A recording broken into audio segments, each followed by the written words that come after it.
ദേശാഭിമാനി മുഖപ്രസംഗം 2025 ജൂലൈ 12. തിരഞ്ഞെടുപ്പ് കമ്മീഷൻ ഇനിയെങ്കിലും തെറ്റ് തിരുത്തണം. നീതിപൂർവവും നിഷ്പക്ഷവുമായ നിലപാട് ഉയർത്തിപ്പിടിച്ച് തിരഞ്ഞെടുപ്പ് നടത്തുക എന്നതാണ് ഭരണഘടനാ സ്ഥാപനമായ ഇന്ത്യൻ തിരഞ്ഞെടുപ്പ് കമ്മീഷന്റെ ഉത്തരവാദിത്വം. എന്നാൽ 10 വർഷമായി കമ്മീഷന്റെ നിഷ്പക്ഷത ചോദ്യം ചെയ്യപ്പെട്ടുകൊണ്ടിരിക്കുകയാണ്. സ്വതന്ത്രവും നീതിയുക്തവുമായ രീതിയിൽ തിരഞ്ഞെടുപ്പ് നടത്തുന്നതിനുള്ള ഏജൻസി എന്ന നിലയിൽ ഭരണഘടനാപരമായി ലഭ്യമായ അധികാരം വിനിയോഗിക്കുന്നതിൽ കമ്മീഷനുമേൽ മോദി സർക്കാർ നിയന്ത്രണം ഏർപ്പെടുത്തിയ സ്ഥിതിയാണ്. BJPയുടെ രാഷ്ട്രീയ നേട്ടത്തിനായി കമ്മീഷനെ വിനിയോഗിക്കുന്ന രീതിയിൽ കാര്യങ്ങളെത്തി. 2024 ലോക്സഭാ തെരഞ്ഞെടുപ്പിലും തുടർന്ന് നടന്ന മഹാരാഷ്ട്ര, ഹരിയാന ഉൾപ്പെടെയുള്ള നിയമസഭാ തെരഞ്ഞെടുപ്പുകളിലെ വോട്ടർ പട്ടികയിലും പോളിംഗ് കണക്കിലുമുണ്ടായ ക്രമക്കേടുകൾ ഇതിന് ഉദാഹരണമാണ്. നവംബറിൽ നടക്കുന്ന ബീഹാർ നിയമസഭാ തെരഞ്ഞെടുപ്പിനുള്ള വോട്ടർ പട്ടിക തയ്യാറാക്കുന്നതുമായി ബന്ധപ്പെട്ട ഉയർന്ന ആരോപണങ്ങൾ കമ്മീഷന്റെ വിശ്വാസ്യതയെ തന്നെ ചോദ്യം ചെയ്യുന്നതാണ്. ബീഹാർ നിയമസഭാ തെരഞ്ഞെടുപ്പിന് മുന്നോടിയായി തെരഞ്ഞെടുപ്പ് കമ്മീഷൻ നടത്തുന്ന സ്പെഷ്യൽ ഇന്റൻസീവ് റിവിഷൻ, പ്രത്യേക തീവ്ര പരിഷ്കരണം യോഗ്യരായവർക്ക് വോട്ടവകാശം നഷ്ടപ്പെടുത്തുമെന്ന ആശങ്ക സുപ്രീം കോടതിയും കഴിഞ്ഞ ദിവസം പങ്കുവച്ചിരിക്കുകയാണ്. വോട്ടർ പട്ടിക പരിഷ്കരിക്കുന്നതിന് ഇപ്പോൾ നടക്കുന്ന മാതൃകയിലുള്ള പ്രക്രിയ ജനപ്രാതിനിധ്യ നിയമത്തിൽ വ്യവസ്ഥയുണ്ടോ എന്ന സുപ്രധാന ചോദ്യവും കോടതി ഉന്നയിച്ചിട്ടുണ്ട്.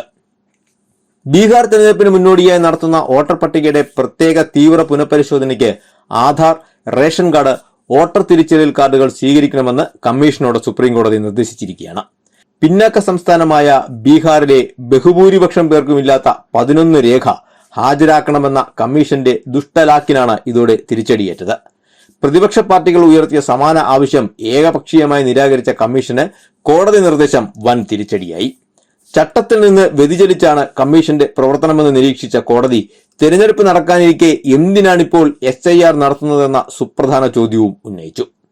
വോട്ടവകാശം എന്ന രാജ്യത്തിന്റെ ജനാധിപത്യ സംവിധാനത്തിന്റെ വേരുകളെ സംബന്ധിച്ച സുപ്രധാന വിഷയമാണ് ഹർജികളെന്ന് പറഞ്ഞ കോടതി, വോട്ടർ പട്ടികയുടെ തീവ്ര പരിശോധനയോ അവലോകനമോ നടത്താൻ മാത്രം അധികാരമുള്ള കമ്മീഷൻ ഇപ്പോൾ പൗരത്വത്തെയാണ് ചോദ്യം ചെയ്യുന്നതെന്നും ചൂണ്ടിക്കാട്ടി. മുൻകാല പ്രവർത്തനങ്ങളിൽ നിന്ന് വ്യത്യസ്തമായി പ്രത്യേക തീവ്ര പരിഷ്കരണത്തിൽ യോഗ്യത തെളിയിക്കേണ്ട ഉത്തരവാദിത്വം വോട്ടർമാരുടെ ബാധ്യതയായി മാറിയിരിക്കുകയാണ്. തെരഞ്ഞെടുപ്പ് കമ്മീഷൻ വോട്ടർ രജിസ്ട്രേഷൻ ഉറപ്പാക്കുന്നു എന്ന മുൻ തത്വത്തെ ഇത് അട്ടിമറിക്കുകയാണ്. ഇന്ത്യൻ തെരഞ്ഞെടുപ്പ് കമ്മീഷന്റെ പ്രധാന ഉത്തരവാദിത്തങ്ങളിൽ വോട്ടർ പട്ടികയുടെ സൃഷ്ടി, പരിപാലനം, ശുദ്ധീകരണം എന്നിവ ഉൾപ്പെടുന്നു.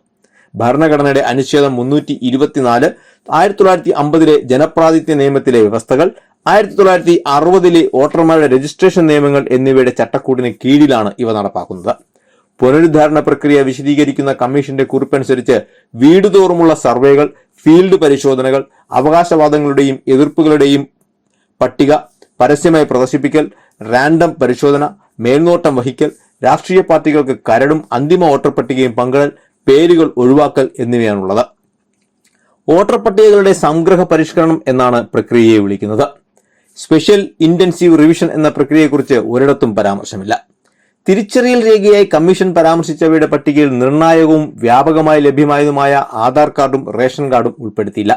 സാധാരണ പൗരന്മാരിൽ മഹാഭൂരിപക്ഷത്തിന്റെയും കൈവശമുള്ള ആധാർ, റേഷൻ കാർഡ് തുടങ്ങിയ രേഖകളെ അപേക്ഷയ്ക്കൊപ്പം പരിശോധനയ്ക്ക് ഹാജരാക്കാവുന്ന രേഖകളിൽ നിന്ന് ഒഴിവാക്കിയത് ദുരൂഹമാണ്.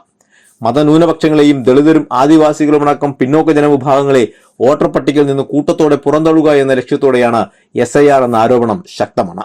ബീഹാറിലെ മാതൃക മറ്റു സംസ്ഥാനങ്ങളിലേക്ക് വ്യാപിപ്പിക്കാനും തീരുമാനിച്ചിരുന്നു. നിലവിലെ വോട്ടർ പട്ടിക തെരഞ്ഞെടുപ്പ് കമ്മീഷൻ പ്രസിദ്ധീകരിക്കുകയും ഇതിലെ കൂട്ടിച്ചേർക്കലുകൾക്കും തെറ്റുതിരുത്തലുകൾക്കുമുള്ള അവസരം പൊതുജനങ്ങൾക്ക് തന്നെ നൽകി പുതിയ വോട്ടർ പട്ടിക പ്രസിദ്ധീകരിക്കുകയുമായിരുന്നു ഇതുവരെയുള്ള നടപടി. ഇതാണിപ്പോൾ അട്ടിമറിച്ചിരിക്കുന്നത്.